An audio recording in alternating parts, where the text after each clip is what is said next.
शरीर का एहसास करना धर्म है, सुखी होने का उपाय है, चरित्र है, ऐसा विश्वास आ जाए तो मोक्ष का मार्ग आपके हाथ में ही है।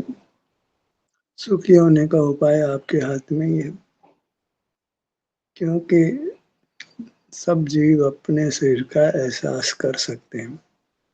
एहसास स्वयं होता है, बस बाहर नहीं देखें तो सब जीवों को अपने शरीर का एहसास हो जाता है। पर ये एहसास सुखी होने का उपाय है, मोक्ष का मार्ग है, धर्म है, ऐसा कोई उपदेश भी नहीं मिलता और वो स्वयं भी ऐसा निर्णय नहीं कर पाता है। तो उस कारण से बाहर का देखना छोड़कर, बाहर की दुनिया से नहीं जुड़कर, अपने शरीर से जुड़कर जीव सुखी हो सकता है। बस ऐसा विश्वास जागृत होना वही दुर्लभ है। हम धर्म को कुछ क्रियाओं में देखते हैं, कुछ सीखने में, जानने में देखते हैं, पर वह सब बाहर में रहने जैसी स्थिति है। लोग भले ही कहता है कि सुख भीतर है, हैप्पीनेस इज विद इन, पर वो केवल शब्दों में होकर रह जाता है।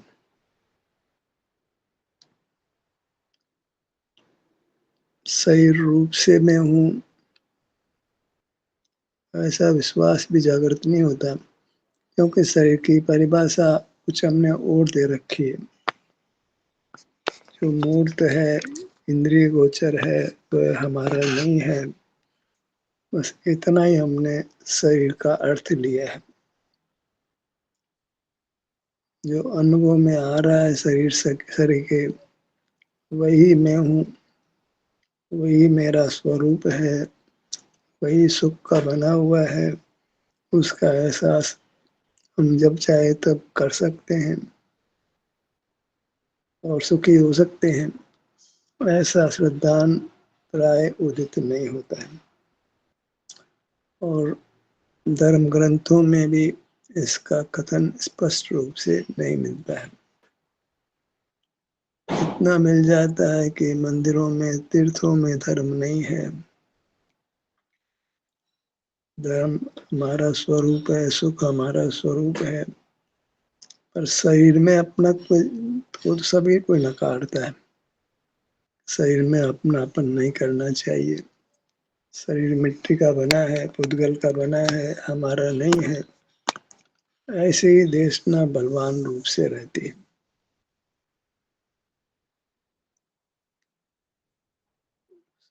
संत, जो वास्तविक संत है, वे तो यही कहते हैं कि आभ्यंतर शरीर को आप अनुभव में लें तो आप सुख को प्राप्त कर लेंगे, कर्म क्षय कर परमात्मा होंगे। ये शुद्धिकरण का उपाय कोई बाह्य साधनों के आश्रित नहीं है। जैसे पौद्गलिक धातुएं हैं, वे किसी बाह्य साधनों से शुद्ध होती है, ऐसे चैतन्य धातु बाह्य साधनों के आश्रित शुद्ध नहीं होती है। ये जीव के अपने ही प्रयत्न से शुद्ध होती है, अपने ही पुरुषार्थ से। और भौतिक धातुएं कोई पुरुषार्थ नहीं कर सकती शुद्ध होने के लिए। वे अचेतन है। अचेतन इस मायने में कि उनको सुख का अनुभव नहीं होता है। सुख का अनुभव करना वही शुद्ध होने का उपाय है। हमारा स्वरूप सुख है, उसका हमको अनुभव होता है। सदा ही कोई जीव बीमार नहीं रहता है, कभी कदाचित बीमार होता है, नहीं तो स्वस्थ ही रहता है, पर स्वस्थता को भोगता नहीं है, उस स्वस्थता का दुरुपयोग करता है। बाहर की दुनिया से जुड़कर विषय सुख लेने के लिए, विषय सामग्री अर्जित करने के लिए बाहर के किसी प्रयत्न से मैं स्वस्थ हो जाऊंगा, कुछ खान पान में सुधार करके, कुछ व्यायाम करके, कुछ आसन करके, कुछ मनोरंजन करके, ऐसे स्वस्थ होने का उपाय अनेक प्रकार से करता है। औषधि लेकर, सर्जरी कराकर, ये सब सुखी होने के या शरीर को स्वस्थ करने के मिथ्या उपाय हैं, जहाँ पराय जीव धोखा खाता है। स्वस्थ होने का प्रयत्न करता है, उस प्रयत्न में प्राण भी गंवा देता है।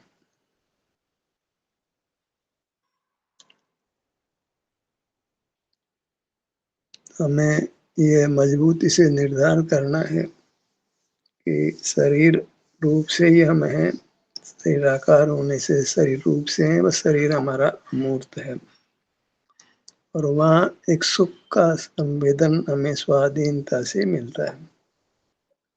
अगर कर्म का बलवान उदय नहीं हो, प्राय जैसे हम स्वस्थ रहते हैं, तो सुख का अनुभव हमको होता है। बशर्ते कि हम बाह्य दुनिया को जानना छोड़ें, बाह्य दुनिया में कुछ करने का परिणाम छोड़ें, थोड़ा अपने में ठहर जाएं, तो हमें कर्मों से मुक्ति मिलने लगती है। पर वह मुक्ति कोई एक दिन में नहीं मिल जाती है। सने सने ही इसका अभ्यास होता है, शरीर का एहसास करने का, और हमें धैर्य के साथ इस मार्ग पर चलना होता है। जैसे किसी भी काम को करने में समय लगता है, ऐसे इस शुद्धिकरण के काम में भी समय लगता है, और हमें उस उतने समय तक पूर्ण शुद्ध होने की प्रतीक्षा करनी पड़ती है। जैसे हम पूरे जीवन पर्यंत अपने शरीर का एहसास करें, तो कोई मूर्त शरीर से बीच में कहीं पृथक हो जाएंगे, ऐसा कभी होता नहीं है। जो शुद्ध का अर्थ है कि हम अमूर्तपना प्रकट हो जाए, तो हम अनुभव का अभ्यास करते हैं, और अनुभव से छूटते हैं तो शरीर तो जैसा का तैसा ही मिलता है, कुछ तो शरीर से मुक्त नहीं हुए। तो ये बाह्य शरीर जो स्थूल शरीर है, उससे ऐसे ही मुक्त नहीं हुआ जाता, धीरे धीरे कर्मों से मुक्त होते हैं। संपूर्ण कर्म क्षय होने पर और आयु कर्म के पूर्ण होने पर शरीर से मुक्त होते हैं, और पुनः शरीर नहीं मिलता है। पुरुषार्थ के दौरान तो मूर्त शरीर बना ही रहता है, और आयु पूर्ण होने पर मूर्त शरीर नहीं मिलता है। तब कहते हैं कि हम पूरी तरह शुद्ध हुए, पर पुरुषार्थ के दौरान तो मूर्तता बनी रहती है। हमें आयु कर्म की पूर्णता तक रुकना पड़ता है, उस शरीर को जो मूर्त है, उस मिलावट को झेलना पड़ता है। बस इसी मिलावट के साथ ही हमको अपने अमूर्त शरीर का एहसास करना होता है, और फिर जब मूर्त शरीर से मुक्त हो जाते हैं, तो पुनः मूर्त शरीर प्राप्त नहीं करते हैं।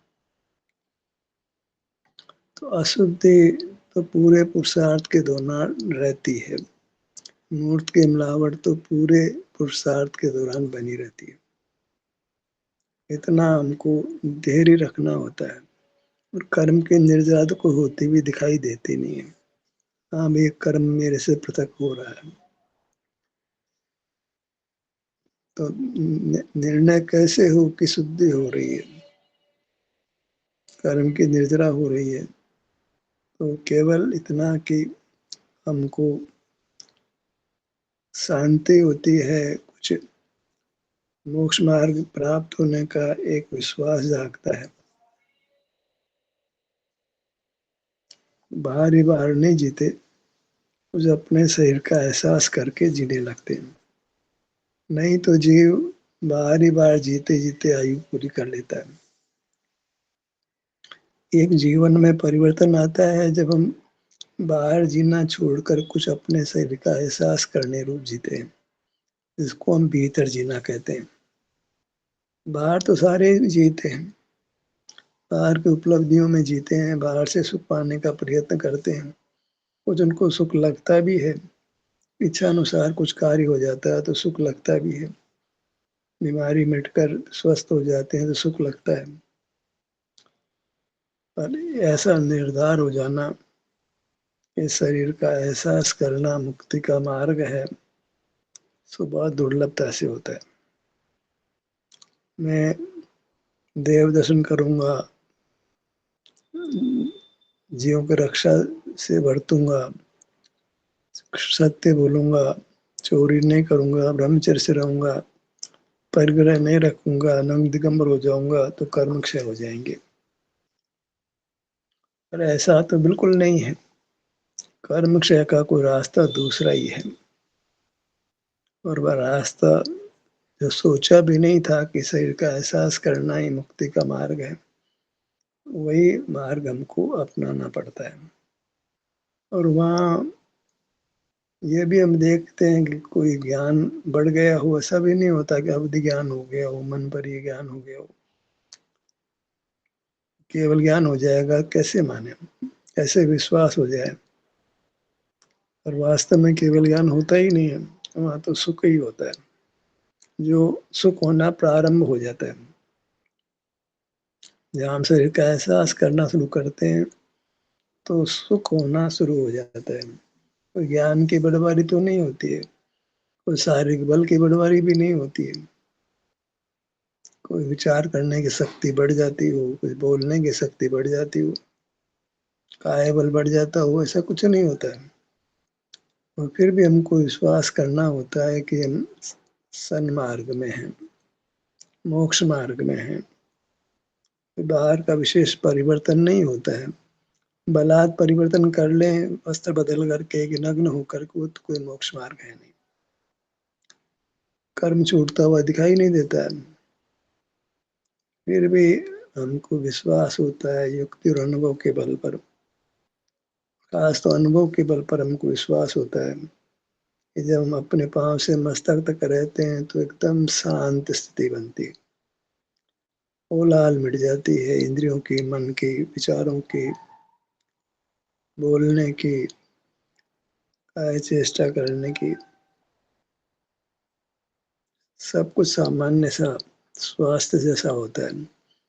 कोई श्वास तेज नहीं चलती है, हृदय की धड़कन तेज नहीं होती है, सब कुछ जैसे स्वस्थ जैसी स्थिति बनती है। कोई ज्यादा आकांक्षाएं नहीं होती है, धन की लाभ हानि का कोई खास अंतर नहीं पड़ता है, संयोग बदलते हैं तो भी हम सामान्य बने रहते हैं, कारण कि हम बाहर के जुड़ाव के साथ एकमेक नहीं होते, कुछ अपने को उससे भिन्न महसूस करते हैं कि बाहर का जीवन तो इंद्रियाश्रित है, वो मेरा वास्तविक जीवन नहीं है। वह तो एक सिनेमा के पर्दे पे जैसे कुछ घटनाएं घटती है, कुछ ऐसा ही जीवन है बाहर का जीवन। जो सिनेमा समाप्त होते ही सब कुछ समाप्त हो जाता है, ऐसे ही बाहर का जीवन तो ऐसे ही समाप्त हो जाता है। जैसे रात्रि के स्वप्न समाप्त हो जाते हैं जागने पर, ऐसे आयु पूरी होने पर जो कुछ बाहर का जीवन है उसका पटाक्षेप हो जाता है। तो वहाँ तो कोई एकत्व करने का आधार नहीं रहा। सब जानते हैं कि सब जो भी कुछ बाहर का जीवन है वो आमूल चूल समाप्त हो जाना, क्योंकि वो पुद्गल काय के आश्रित है और पुद्गल काय हमसे छूट जाने वाली है। सब जो जीवन हमको हमने सच सा लग रहा था वो सब सपना हो जाता है, जैसे पिछले जीवन सब सपना हो गए हैं। सपना तो फिर भी याद रहता है, कदाचित थोड़ा बहुत याद आ जाता है, ऐसे कदाचित थोड़ी बहुत किसी को जाति स्मरण हो जाता है। सपने की बातें तो सब काल्पनिक होती है, हो सकता है जाति स्मरण की बातें भी काल्पनिक जैसी हो।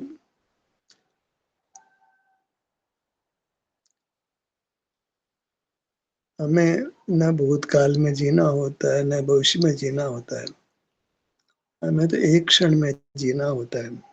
तो एक क्षण ही हमको मिलता है, तो पुरुषार्थ का काल एक क्षण ही होता है, ध्यान का काल एक क्षण ही होता है।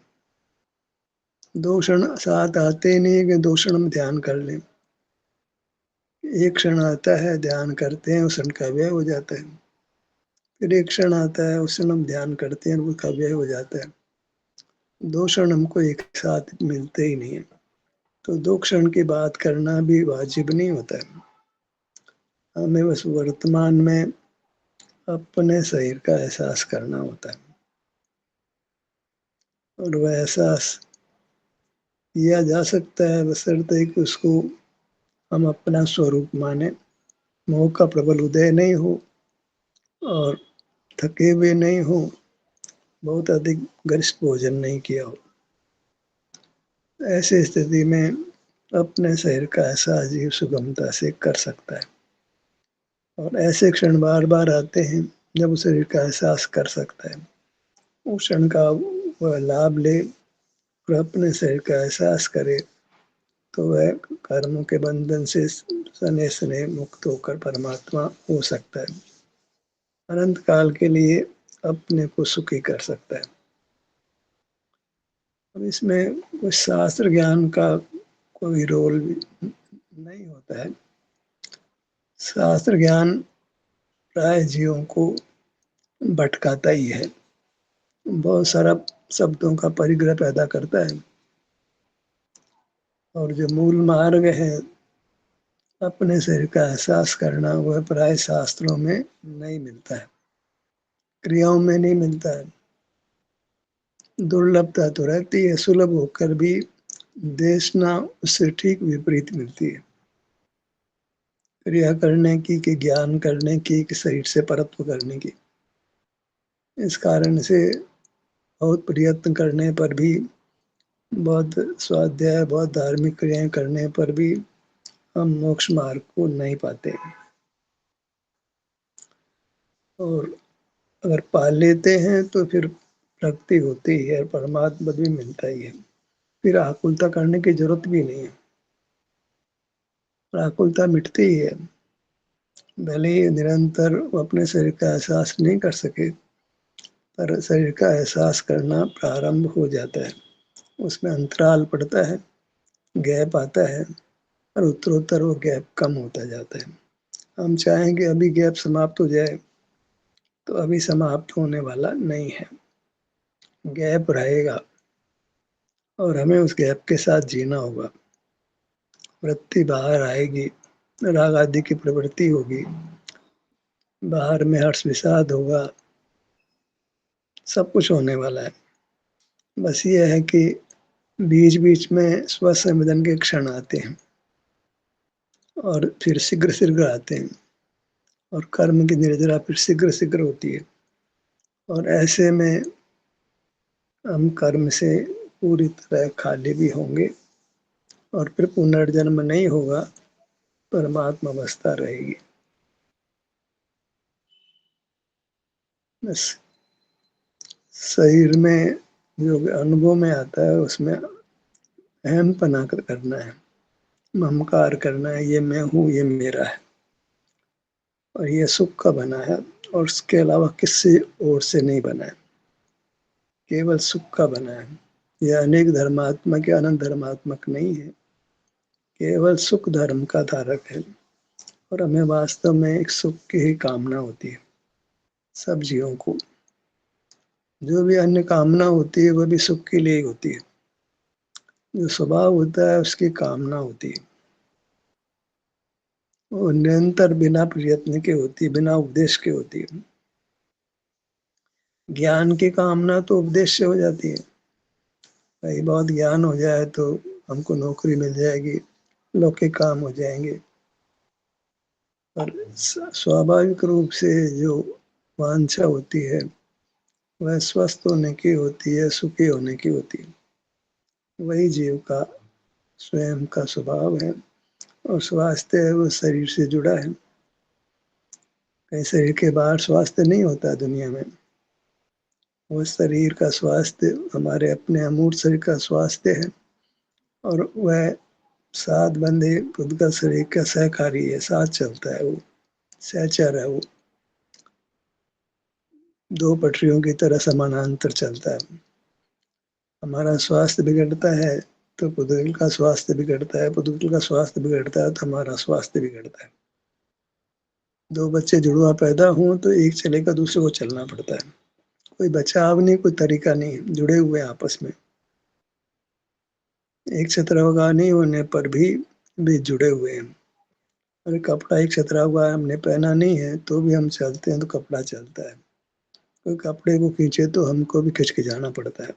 एक छतरवा नहीं है, बंधन भी नहीं है, कपड़ा पहन भर लिया है, उस कपड़े को खींचते हैं तो हम भी खींचे चले आते हैं, हम चलते हैं तो कपड़ा भी चलता है। तो मूल शरीर का संबंध तो अत्यंत घनिष्ठ है। हमारा परिचय देता है हम कैसे हैं, हमारा स्वास्थ्य कैसा है, हमारे परिणाम कैसे हैं, हमारा चेहरा बता देता है, हमारी आंखें बता देती है। तो मूर्त का अमूर्त का एक अत्यंत घनिष्ठ संबंध होने से व्यवहार से जीव को मूर्त भी कहा जाता है।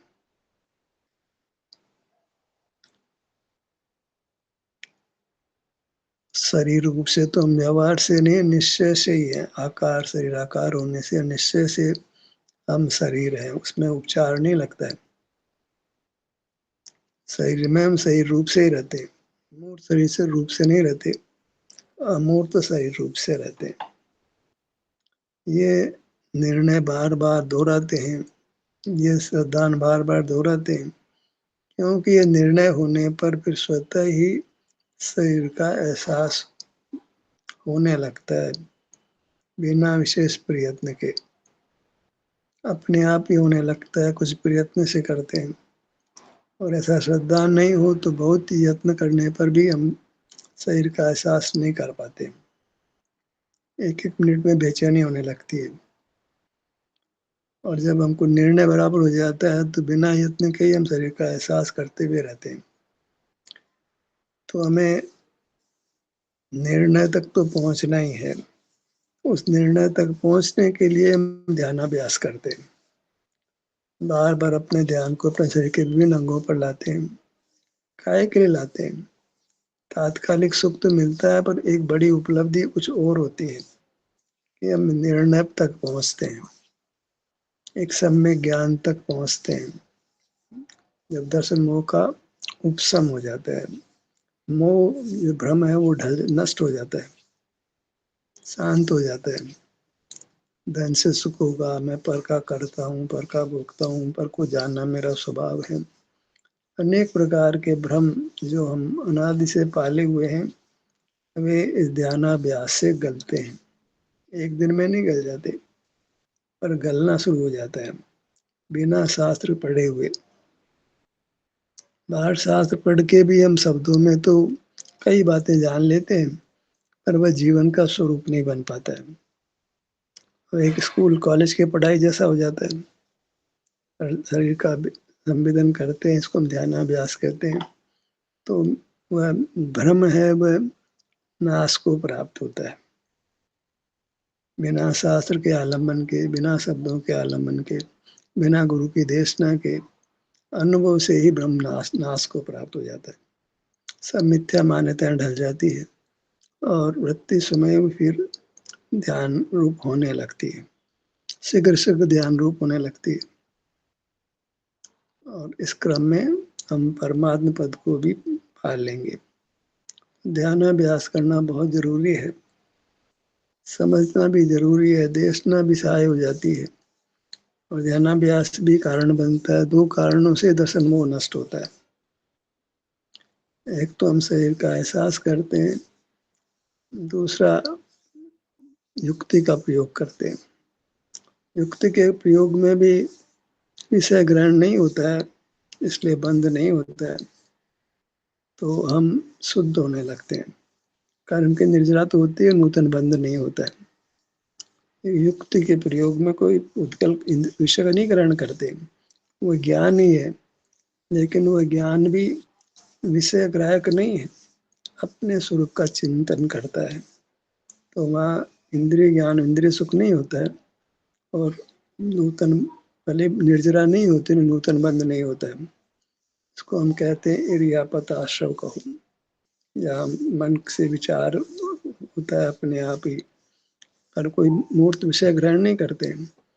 तो उससे केवल कर्म का आश्रय होता है, बंध नहीं होता है, तो शुद्धि होने लगती है। तो उसको भी जिनागम में स्थान दिया गया। एक और हम युक्ति से उसको स्थान देते हैं कि हम अनुभव करते हैं, देशना सुनते हैं। देशना कौन सी? जो स्वानुभूति से प्रसूत है, जो अनुभव को प्रेरित करती है, आभ्यंतर मूल शरीर का दिग्दर्शन कराती है, उसका स्वरूप का परिचय कराती है, और उससे हम उस स्वरूप के सन्मुख होते हैं, स्वरूप का एहसास करते हैं, उस स्वरूप में लीन होने का प्रयत्न करते हैं। ये सब एक मिला जुला प्रयत्न है देशना का और ध्यान का, कि हम कर्मों के बंधन से सने सने छूटने लगते हैं और सुख में वृद्धि होती है, आकुलता कम होती जाती है। एक निर्णय हो जाने की मान शांति प्रकट होती है। अंधेरे में नहीं जीते हैं, कुछ विश्वास जागृत होता है कि हम दुखों से मुक्त हो जाएंगे। जैसे सही डॉक्टर मिल जाए, सही औषधि मिल जाए, लाभ होने लगता है, तो हमको खुशी होती है कि हम पूरी तरह स्वस्थ हो जाएंगे। वहाँ तो हम धोखा भी हो सकता है, पर यहाँ कोई धोखा नहीं है। यहाँ निश्चित रूप से हम स्वास्थ्य लाभ करते हैं, सुख होता है, और अनेक जीव इस विधि से परमात्मा हो गए हैं, आज भी हो रहे हैं और भविष्य में होते रहेंगे। तो हमें ध्यानाभ्यास भी रुचि से करना है, चिंतन भी खुशी से करना है। देशना जो अपना अनुभव करने की मिलती है, उसको सुनना भी है, उसके मन में विचार भी करना है, और फिर स्वाधीनता से ध्यान का अभ्यास भी करना है। ये सब हम करेंगे तो निश्चित ही हम संसार सागर को पार कर सकेंगे। उसमें फिर शुरू-शुरू में ही देशना का प्रयोजन रहता है, उसके बाद फिर देशना का अधिक प्रयोजन नहीं रहता है, देव सद्गुरु का रोल नहीं रहता है। फिर आप ही आपका रोल रहता है, आप ही अपने अनुभव में व्यक्ति करता है, प्रयत्न करता है, और स्वाधीनता से बिना पर के आश्रय के कर्म क्षय करके परमात्मा होता है। ध्यान का सत्र यहीं समाप्त होता है। आपकी सहभागिता के लिए धन्यवाद।